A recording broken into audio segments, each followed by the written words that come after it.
Everyone, आज हम पढ़ेंगे कुछ क्वेश्चंस वन वन मैपिंग के ऊपर। वन वन मैपिंग क्या होती है वो मैंने आपको पिछली वीडियो में समझा दिया था। इनफैक्ट उसमें हमने पूरी मैपिंग क्या होती है, उनके टाइप्स क्या होते हैं, उन सबको हमने डिटेल में समझा था। अगर आपने वो वीडियो नहीं देखी है तो उसका लिंक आपको डिस्क्रिप्शन में मिल जाएगा, वहाँ से आप उसको देख लीजिएगा। अगर आप वो वन वन मैपिंग क्या होती है, मैपिंग क्या होती है, वहाँ से देख उसको समझ लेंगे, उसके बाद अगर ये देखेंगे तो आपको ये क्वेश्चन ज़्यादा अच्छे से समझ में आएंगे। पहले हम अपना क्वेश्चन देख लेते हैं। जैसे मेरे पास पहला क्वेश्चन है कि f such that z to z, मतलब एक फंक्शन है जो कि जिसकी डोमेन भी z है, मतलब सेट ऑफ इंटीजर है, और कोडोमेन भी हमारी सेट ऑफ इंटीजर है। ये एक सेट है, एक फंक्शन है जो कि डिफ़ाइन हो रहा है। डिफ़ाइन कैसे हो रहा है? f(x) equals to x square. ये हमारा फंक्शन कैसे डिफ़ाइंड हो रहा है? f(x) equals to x square. अब हमें इसको बताना है कि ये फंक्शन हमारा वन वन है या नहीं है। ठीक है, ये हमारा कोई फंक्शन है फ्रॉम a टू b, जैसे हमने पढ़ा था। तो यहाँ पर क्या है, सेट ऑफ इंटीजर से ही सेट ऑफ इंटीजर है। ठीक है, डोमेन भी हमारी सेट ऑफ इंटीजर है और रेंज भी हमारी सेट ऑफ इंटीजर है। तो हमें बताना है कि जो ये फंक्शन है f(x) equals to x square, ये वन वन है या नहीं है। वन वन के लिए हमने क्या पढ़ा था, मैं यहाँ पर बता देती हूँ एक बार। वन वन के लिए हमने पढ़ा था कि for all x1 x2 belongs to a, जितने भी x1 x2 हमारे जितने भी एलिमेंट्स हैं a में बिलोंग कर रहे हैं, उनके लिए अगर x1 x2 के इक्वल है तो f(x1) भी f(x2) के इक्वल होगा। मतलब कि अगर वो एलिमेंट्स इक्वल हैं तो उनकी इमेज भी क्या होंगी, इक्वल आएंगी। और अगर वो एलिमेंट इक्वल नहीं है, x1 x2 के इक्वल नहीं है, तो उनकी इमेजेस भी इक्वल नहीं आएगी। ये हमारा, अगर ऐसी कंडीशन होती है तो हमारा फंक्शन क्या होता है, वन वन होता है। तो हम अब ये वाला क्वेश्चन देखते हैं कि ये हमारा वन वन है या नहीं है। इसमें हम सिंपल पहले दो नंबर ले लेते हैं, x1 को 1 ले लेते हैं और x2 को हम -1 ले लेते हैं। क्योंकि इंटीजर है तो इंटीजर पॉजिटिव और नेगेटिव दोनों होता है, तो हमारा 1 और -1 दोनों क्या है, इंटीजर में बिलोंग कर रहा है। अब यहाँ पर क्या है, हमारा x1 x2 के इक्वल नहीं है। अगर हमारे एलिमेंट इक्वल नहीं आते हैं तो क्या होता है, तो उनकी इमेजेस भी इक्वल नहीं आनी चाहिए। अगर इमेजेस इक्वल नहीं आती हैं उनके लिए, तो वो सेट हमारा ऑन टू वन वन होगा, है ना, वन वन होगा। तो अब मैं देख लेती हूँ यहाँ पर f(x1) f(x2) के इक्वल आ रहा है या नहीं आ रहा है। f(x1) क्या है, x1 क्या है, यहाँ पर 1 लिया f1, और x2 क्या लिया हमने, -1, तो f-1। अब x को यहाँ पर हमने क्या लिया, 1, तो यहाँ पर 1 रखेंगे एक्स स्क्वायर में, 1 स्क्वायर, और यहाँ पर x क्या है, -1 है, तो यहाँ पर रखेंगे -1 का स्क्वायर। 1 का स्क्वायर 1 और -1 का स्क्वायर भी 1 होता है। अब यहाँ पर देखो क्या हो रहा है कि 1 और -1 दोनों के लिए एक ही इमेज आ रही है। ऐसा है तो ये हमारा वन वन नहीं होगा। वन वन के लिए क्या होता है कि अगर हमारे 1 के लिए और -1 के लिए अलग यूनिक इमेज आती, अलग अलग इमेज आती, तो वो हमारा वन वन होता। बट हमारे पास ऐसा नहीं हो रहा, हमारे दो एलिमेंट्स की एक ही इमेज आ रही है, तो ये वन वन ना होके ये क्या है, मैनी वन है। हमने ये पढ़ा था ना कि अगर किसी दो एलिमेंट्स की एक ही इमेज आ रही है, मैनी एलिमेंट्स की एक इमेज है, तो वो हमारा क्या होता है, मैनी वन होता है। तो ये हमारा वन वन नहीं है, not one one, but it is many one. ठीक है, ये हमने पढ़ा एक क्वेश्चन। ऐसे ही मैं एक और सिंपल सा क्वेश्चन ले लेती हूँ। अब मैंने यहाँ पर डोमेन, अभी मेरी इंटीजर थी, सेट ऑफ इंटीजर थी। अब मैं ले लेती हूँ नेचुरल नंबर। नेचुरल नंबर है, डिफाइंड फंक्शन सेम है, f(x) equals to x square. अब मुझे इसको बताना है कि ये वन वन है या नहीं है। अब इसके लिए देखो यहाँ पर क्या है, नेचुरल नंबर है, तो यहाँ पर मैं नेचुरल नंबर से जो हम एंट्री कराते हैं ना, जो x की वैल्यू रखते हैं, वो हमेशा डोमेन से होती है।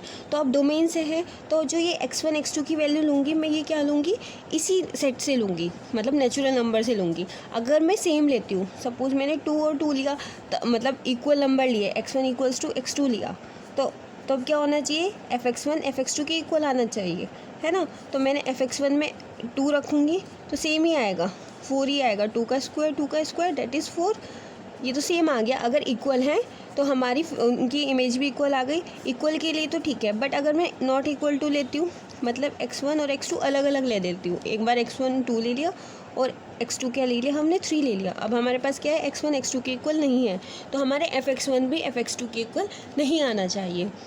तो मैंने देखा f(x1) इक्वल्स टू f(x2) रखा, f(x1) अभी क्या लिया हमने, 2 लिया, और एफ एक्स टू क्या लिया हमने 3, एफ एक्स वन में हमने यहाँ पर एक्स की वैल्यू क्या रखेंगे 2, 2 का स्क्वायर और यहाँ पर 3 का स्क्वायर, 2 का स्क्वायर क्या होता है 4 और 3 का square 9।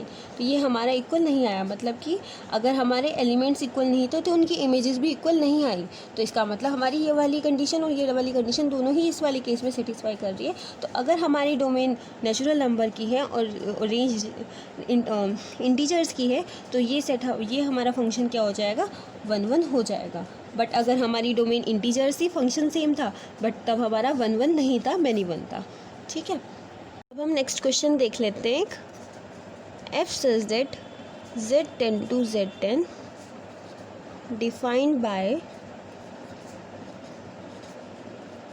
fx equals to 4x। अब हमें इसे बताना है कि ये 1 1 है या नहीं है, इज़ 1 1 और नॉट। ठीक है, अब पहले ये देखो z10 सेट क्या होता है। z10 होता है एक ऐसा सेट जिसमें 10 से छोटे एलिमेंट आते हैं, मतलब 0 से 0 1 2 3 अप टू 9 तक के एलिमेंट्स आते हैं, मतलब 10 से छोटे लेस देन 10 होते हैं, 0 से लेकर लेस देन 10 होंगे, मतलब 9 तक एलिमेंट्स होंगे, ये सेट में आते हैं। और ये सेट जो है एक ऑपरेशन के रिस्पेक्ट में काम करता है, जो वो ऑपरेशन क्या होता है मल्टीप्लिकेशन मॉड्यूलो 10। ये ऑपरेशन कैसे यूज़ होता है, किस तरीके से लगाते हैं, हम इसको अभी जब सॉल्व करेंगे तब ये आपको पता चलेगा। पहले अब हम देखो जो ये x1 x2 जो हम इनपुट डालते हैं वो सारी हमारी इस सेट की होती है, डोमेन की होती है। तो हम x1 जितने भी डालेंगे वो सारे इस सेट के डालेंगे। ठीक है, और जो हमारा fx जो आएगा, fx की जो वैल्यू आएगी वो किसकी आती है, वो रेंज की आती है। तो हमारी जो fx की वैल्यू आएगी वो इस सेट से ही आनी चाहिए। किससे आनी चाहिए, रेंज से। और रेंज भी क्या है z10 है, तो मतलब इस सेट के एलिमेंट्स होंगे, 0 से लेकर 9 तक के ही किसी एलिमेंट में से कोई एक एलिमेंट होगा। ठीक है, पहले इस सेट के लिए हम वैल्यू निकालना सीख लेते हैं। मतलब जैसे मैंने x को 0 रखा अगर, तो मेरा f0 क्या आएगा, मतलब यहाँ पर x की जगह 0 रख देंगे तो 4 इंटू 0 दैट इज़ 0। अगर मैं x को 1 रख देती हूँ तो f1 क्या आ जाएगा 4 इंटू 1, 4 1 ज़ा 4। x को 2 रखा तो f इंटू मतलब f में 2 x की जगह क्या रखेंगे 2 रखेंगे, तो 4 इंटू 2 8। अब देखो यहाँ पर 0 आया था, मैंने क्या बोला था fx की वो वैल्यूज़ आएंगी जो हमारे इसी सेट में बिलोंग करेगी। 0 हमारा इस सेट में था, 4 भी हमारा था, 8 भी था। ठीक है, अब आगे देखो, अगर मैं x इक्वल्स टू 3 रखती हूँ, f इक्वल्स टू f3 मतलब 3x इक्वल्स टू 3, 4 3 ज़ा 12। अब 12 देखो, 12 इस सेट में बिलोंग कर रहा है, नहीं कर रहा। और यहाँ पर ये सेट कैसे z10 है, और मैंने क्या बोला था कि ये सेट मल्टीप्लिकेशन मॉड्यूलो 10 के रिस्पेक्ट में काम करता है। अब ये क्या आ गया हमारा 12 आ गया, तो इस 12 को मैं 10 से डिवाइड करूँगी, जो रिमाइंडर आएगा 10 1 ज़ा 10, 2 आया रिमाइंडर, तो वही इसके इक्वल आएगा। ठीक है, यहाँ पर हम क्या करते हैं, जैसे यहाँ पर 10 था ना तो मॉड्यूलो भी 10 ही होगा। अगर यहाँ पर 6 होता तो मॉड्यूलो 6 होता। ठीक है, तो जो यहाँ पर n होगा वही यहाँ पर मॉड्यूलो में आएगा। ठीक है, मॉड्यूलो m होगा। तो अब जैसे 10 था तो हम अगर उस सेट से बड़ी वैल्यू आती है तो उस नंबर से जैसे 10 है तो 10 से हमने 12 को क्या कर देंगे डिवाइड कर देंगे, और जो रिमाइंडर आता है वही वो वैल्यू आती है। ठीक है, अब हमारा 2 क्या हो गया, इस सेट में बिलोंग कर गया। अब ऐसे ही x इक्वल्स टू 4 रखा तो f4 4 4 ज़ा 4 रखेंगे ना x की जगह, तो 4 4 ज़ा 16। अब 16 भी बड़ा है तो 16 को भी 10 से डिवाइड करा तो कितना आएगा 10 1 ज़ा 10 दैट इज़ 6। तो रिमाइंडर क्या है 6, और 6 भी हमारे सेट में बिलोंग करता है। और x इक्वल्स टू 5, f5 मतलब x की जगह 5 रखा तो 5 से 20 को 10 से करा तो कितना आएगा रिमाइंडर 2 आएगा। तो ये कितना आ गया 2। अब ये देखो 2 नहीं आएगा, सॉरी 10 2 से 20 होता है ना, तो 0 आएगा ना, तो 0 आ गया। अब यहाँ पर देखो 0 पहले भी आ गया था और 0 हमारा दोबारा आ गया। इसका मतलब क्या है कि 0 और 5 इन दोनों के लिए एक ही इमेज है, इन दोनों के लिए एक ही इमेज है, क्या है 0। तो इसका मतलब अब 1 की 4 थी, 2 की 8 थी, 3 की 2 थी, 4 की 6 थी, इन सब की अपनी यूनिक इमेज थी, बट 0 और 5 की एक ही इमेज आ गई। तो इसलिए ये क्या होगा 1 1 नहीं होगा। क्यों नहीं होगा, क्योंकि 1 1 में क्या होता है कि हर एक एलिमेंट की एक यूनिक इमेज होती है, जैसे यहाँ पर हो रहा है। बट इन सारे एलिमेंट्स के लिए, सेट के जितने भी एलिमेंट्स हैं सब के लिए होना चाहिए। हमने पढ़ा था कि for all elements of A, but for all elements के लिए नहीं हो रहा, सारे एलिमेंट्स के लिए नहीं हो रहा। कुछ के लिए तो आ रहा है कि 1 1 आ रहा है, बट सिर्फ 0 और 5 के लिए क्या हो रहा है, ये वन वन नहीं हो पा रहा क्योंकि इनकी यूनिक इमेज नहीं आ रही, तो इसलिए ये सेट हमारा क्या होगा, ये फंक्शन क्या होगा हमारा, वन वन नहीं होगा, ये क्या होगा, मैनी वन हो जाएगा।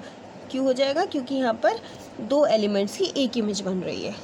ठीक है, उसके बाद एक और क्वेश्चन देख लेते हैं, क्वेश्चन नंबर 4, इसमें है हमारा f such that z6 to z6 जो कि डिफाइन हो रहा है bye fx equals to 5x। अब हमें ये बताना है कि ये क्वेश्चन हमारा वन वन है या नहीं है। अभी हमारा क्या था, 4x था क्वेश्चन में, और अब हमारे क्वेश्चन में क्या है, f5x है, और अभी हमारा z10 था, यहाँ पर z6 है। z6 में से अब जैसे z10 में एलिमेंट्स कैसे थे, 0 1 2 3 अप टू 9 तक थे, तो ऐसे इसमें कैसे एलिमेंट होंगे, 0 1 2 3 4 एंड 5। 6 बिलोंग नहीं करेगा, 6 से छोटे एलिमेंट होंगे, और यहाँ पर ऑपरेशन क्या होगा, मल्टीप्लिकेशन मॉड्यूलो 6 होगा। ठीक है, ऐसे ही मैं वैल्यू निकाल देती हूँ। जब x इक्वल्स टू 0 होगा तो f0 कितना आएगा, 5 इंटू 0 0। जब x इक्वल्स टू 1 होगा तो f1 कितना होगा, 5 into 1 that is 5। x equals to 2 रखा तो f2 कितना आएगा, 5 इंटू 2 दैट इज़ 10। अब 10 देखो, 5 तो हमारा बिलोंग कर रहा था, 0 भी हमारे सेट में था, बट 10 हमारे सेट में नहीं है, तो अब इसको 6 से डिवाइड करेंगे, है ना। 10 को हम 6 से डिवाइड करेंगे तो कितना आएगा, 6 1 ज़ा 6 दैट इज़ 4। तो ये कितना आ गया, 4 हमारे सेट में बिलोंग कर रहा है। ऐसे ही मैंने रखा x इक्वल्स टू 3, तो f3 कितना आया, 5 इंटू 3। अब ये भी बड़ा नंबर आ गया, 15 भी हमारे सेट में नहीं है, तो 15 को भी मैं डिवाइड करूँगी 6 से, 6 2 ज़ा 12 दैट इज़ 3। तो ये आ गया हमारा 3। अभी तक जितने भी एलिमेंट्स हैं वो सब यूनिक आ रहे हैं। 0 के लिए 0 आया, 1 के लिए 5, 2 के लिए 4, 3 के लिए 3। एक भी एलिमेंट अभी तक रिपीट नहीं हुआ है। अब मैं x इक्वल्स टू 4 के लिए रखती हूँ, f4 के लिए रखा, f4 कितना आएगा, 5 इंटू 4, 5 4 ज़ा 20। अब 20 को अगर मैं 6 से करती हूँ तो 6 3 ज़ा 18 होता है, 2 आया एलसीएम, वो रिमाइंडर 2 आ गया, और x इक्वल्स टू 5 रखा तो f5 कितना आ जाएगा, 5 इंटू 5 दैट इज़ 25। और 25 को जब हम 6 से डिवाइड करेंगे तो कितना आएगा, 6 4 ज़ा 24, 1 आएगा, तो यहाँ पर 1 आ गया। अब देखो यहाँ पर एक भी एलिमेंट ऐसा नहीं है जिसकी इमेज सेम आ रही हो। यहाँ पर सबकी देखो कैसे हो रहा है, 0 की इमेज क्या है, 0 है, 1 की इमेज 5 है, 2 की इमेज 4 है, 3 की इमेज 3 है, 4 की इमेज 2 है, और 5 की इमेज 1 है। सबके अपनी अलग अलग इमेज है, और सारे एलिमेंट्स भी आ गए, तो ये हमारा क्या हो जाएगा, 1 1 होगा। ठीक है, जब हमारे किसी भी एलिमेंट की किसी भी सेट के सारे एलिमेंट्स की इमेज यूनिक आती है तो वो सेट हमारा क्या होता है, 1 1 होता है। तो इसलिए z6 क्या होगा हमारा, अगर हमारी डोमेन और रेंज z6 हो और फंक्शन हमारा 5x हो तो हमारा सेट क्या होगा, 1 1 होगा। अब हम नेक्स्ट क्वेश्चन करते हैं। मेरे पास एक क्वेश्चन है, f such that z6 to z6 defined by fx equals to ax and a belongs to z6। तो अब हमें बताना है कि ये 1 1 है या नहीं है। क्वेश्चन क्या है कि एक फंक्शन है f जो कि डिफाइंड है z6 टू z6, डोमेन भी z6 और रेंज भी z6। हमने z6 अभी पढ़ा था, क्या होता है z6, जिसके अंदर उस सेट के अंदर एलिमेंट्स कैसे होते हैं, 0 1 2 3 4 एंड 5, ये एलिमेंट्स होते हैं z6 के अंदर, और ये हमारा वर्क करता है मल्टीप्लिकेशन मॉड्यूलो 6 के ऊपर, है ना। तो हमारे पास ये हमारा एक फंक्शन है जो कि डिफाइंड हो रहा है कैसे, fx इक्वल्स टू ax में। ठीक है, जहाँ पर जो ये हमारा a है ये बिलोंग कर रहा है z6 में, मतलब कि a z6 में बिलोंग कर रहा है। इसका मतलब a की कौन कौन सी वैल्यू हो सकती है, 0 1 2 3 4 एंड 5, ये सारी वैल्यूज़ हमारी a की हो सकती हैं। तो अब इस a के क्वेश्चन में बहुत सारे क्वेश्चंस बन रहे हैं। जैसे हमने अभी इससे पहले क्वेश्चन करा था, f z6 tends to z6 defined by fx equals to 5x था, वहाँ पर a की जगह क्या था, 5 था। ऐसे ही हम 2x 3x 4x ऐसे करके बहुत सारे क्वेश्चंस बना सकते हैं। तो उसने क्या करा, उन सारे क्वेश्चंस को मिला के सिर्फ एक क्वेश्चन बना दिया। ठीक है, जहाँ पर ये सारे a हमारे किसको बिलोंग कर रहे हैं, z6 में, और z6 को बिलोंग करने का मतलब क्या है कि a के अंदर a की यही सब वैल्यूज़ हो सकती हैं। अब देखो, अगर हमारा a 0 होगा तो क्या होगा, अगर a 0 है तो हमारा फंक्शन क्या हो जाएगा, fx equals to 0 into x, ये हमारा फंक्शन बन गया। अब हमें इसके लिए चेक करना है कि ये फंक्शन हमारा 1 1 है या नहीं है। तो अगर मैं x को, पहले हम x की वैल्यूज़ रखते हैं ना, x 0 रखा तो f0 कितना आएगा, 0 इंटू 0 0। x को 1 रखा तो f1 भी क्या आएगा, 0 इंटू 1 0। x2 रखा तब भी हमारा क्या आएगा, f2 0 इंटू 2 0। मतलब इसमें कुछ भी वैल्यू रखो, 0 1 2 3 4 5 जितनी भी वैल्यूज़ रखोगे x की, सबके लिए क्या आएगा, 0 आएगा। तो मतलब 0 1 2 3 4 5 इन सब की क्या हो रहा है, सब के सब एक ही को एलिमेंट को मैप कर रहे हैं, वो क्या है, 0 को। तो मतलब अगर हर एक एलिमेंट की एक ही इमेज हो रही है, यूनिक इमेज नहीं है, तो ये a इक्वल्स टू 0 के लिए हमारा सेट फंक्शन क्या होगा, 1 1 नहीं होगा, नॉट 1 1, है ना, a इक्वल्स टू 0 के लिए। अब हम देखते हैं a इक्वल्स टू 1 पर क्या होगा। a इक्वल्स टू 1 है तो हमारा फंक्शन क्या हो जाएगा, a को 1 रखेंगे तो 1 इंटू एक्स मतलब x, है ना। तो मतलब अगर x को 0 रखा तो f0 हमारा क्या आएगा, 0 होगा। x इक्वल्स टू 1 रखा तो f1 भी हमारा 1 होगा। मतलब यहाँ पर क्या है, जो वैल्यू x की रखेंगे वही उसकी इमेज आ रही है। तो मतलब 0 0 को मैप कर रहा है, 1 1 को, 2 2 को, 3 3 को, 4 4 को एंड 5 5 को, सबकी अपनी यूनिक इमेज है। तो इसका मतलब एट a इक्वल्स टू 1 हमारा फंक्शन क्या होगा, 1 1 होगा। ऐसे ही अगर a इक्वल्स टू 2 रखें तो f(x) क्या हो जाएगा हमारा, 2x हो जाएगा। तो 2x है ना, एक ही जगह 2 रख दिया। तो अब अगर हम यहाँ पर x को 0 रखते हैं तो f0 क्या आएगा, 2 0 से 0।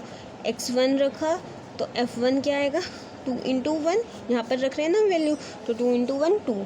x को 2 रखा तो f2 कितना आ जाएगा, 2 into 2 that is 4।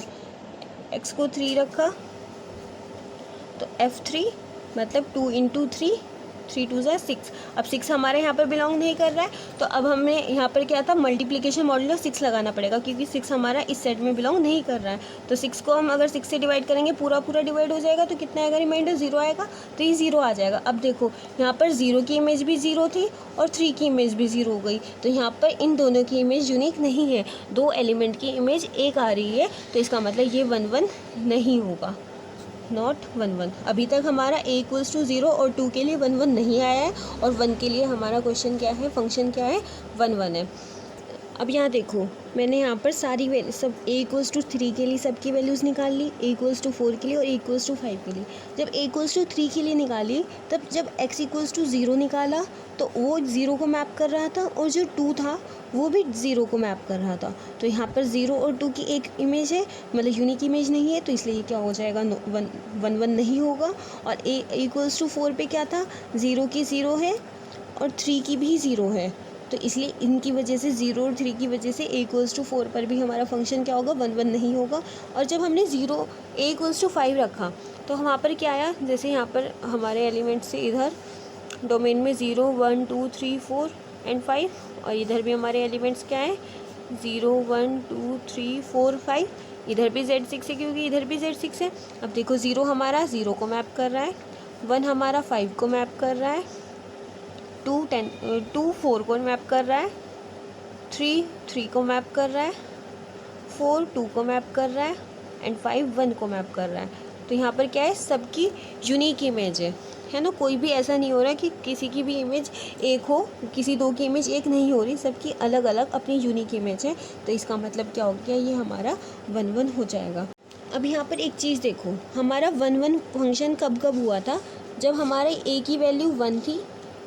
a equals to 1 पर हमारा फंक्शन 1 1 हुआ था, a इक्वल्स टू 0 पर नहीं हुआ था, 1 पर हुआ था, 2 पर नहीं हुआ था, फिर 3 पर नहीं हुआ, 4 पर नहीं हुआ, 5 पर हुआ। तो इसका मतलब a इक्वल्स टू 1 एंड 5 पर हमारा फंक्शन क्या हुआ, 1 1 हुआ, है ना। तो इसका मतलब क्या हुआ, यहाँ से एक नोट है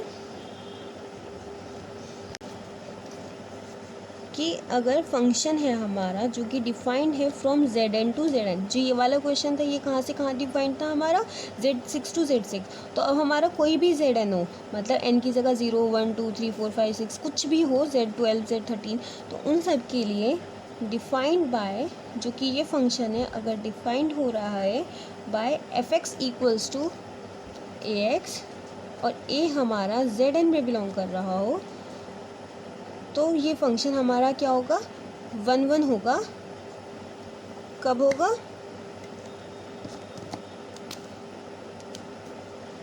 तो ये फंक्शन हमारा 1 1 होगा अगर जो GCD है हमारा ए और एन का 1 होगा। ए और एन का मतलब जो ये नंबर है, ये जो ए क्या है, मतलब जो जेड एन में एलिमेंट्स होंगे, जेड एन में एलिमेंट्स कैसे होंगे, 0 1 2 अप टू n-1।